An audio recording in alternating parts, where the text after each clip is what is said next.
The red frequency. Elliot Graves had always been fascinated by radio waves. There was something hauntingly beautiful about the invisible signals that traveled through the air, carrying voices, music, and secrets. It was an obsession that led him to scan the airwaves late into the night, searching for strange transmissions, lost stations, forgotten frequencies, anything that didn't belong. It was on a quiet, stormy night that he found it. A dead frequency, buried between static and silence. 142.76 megahertz. The moment he tuned in, the air in his apartment seemed to shift. The static cleared, replaced by a deep, droning hum that sent a vibration through his bones. Then a voice emerged. It was smooth, hypnotic, and utterly inhuman. "You have found us."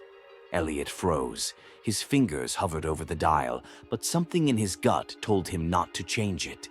The voice continued. "You are listening to the red frequency." Silence.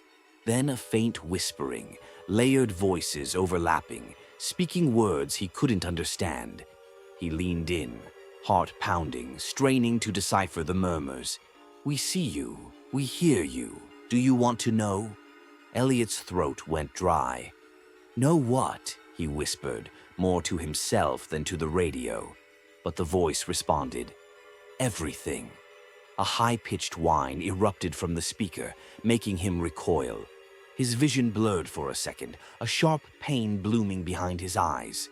He turned the radio off, panting. The room felt smaller, suffocating. Outside, the storm raged harder.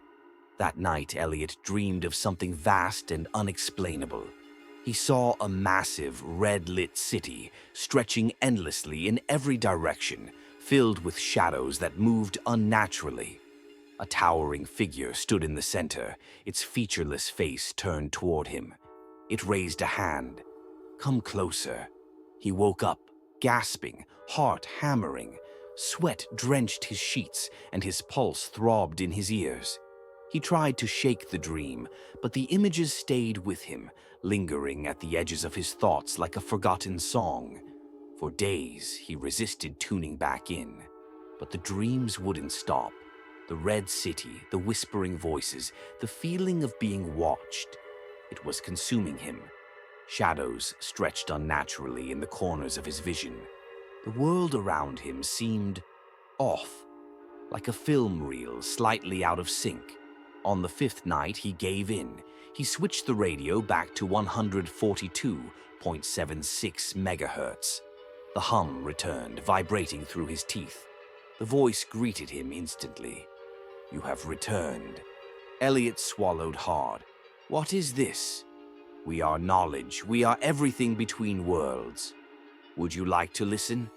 He should have turned it off. He should have run. But instead he whispered, "Yes." The whispers flooded the room. They spoke of things Elliot shouldn't understand. Names older than time, places beyond existence, truths that burned as they entered his mind. He felt something watching, something pressing against reality, eager to slip through. His nose began to bleed, his ears rang, his hands trembled, but he couldn't turn away. His thoughts unraveled, memories twisting, reforming. He saw glimpses of himself in other lives, other places. 1,000 versions of him, all staring at the same radio, all hearing the same voice. The whispers grew more insistent. They told him secrets that had no earthly origin. They described the spaces between sound, the creatures that lived in the gaps of human perception. They showed him things, shapes moving behind reality's fabric, pressing against the seams, eager to spill through. Then, suddenly, the voice spoke one last time. "Now, you are one of us." The radio clicked off on its own. The static was gone. The storm outside had stopped. Elliot sat frozen. He could still hear the whispers, but now, they weren't coming from the radio. They were inside his head, and they would never stop. Days passed, and Elliot found himself unable to function. He couldn't sleep. He couldn't think. The whispers were relentless, shaping his thoughts, altering his mind in ways he couldn't control. His reflection in the mirror no longer moved in perfect sync. His shadow flickered, stretching unnaturally when he turned away.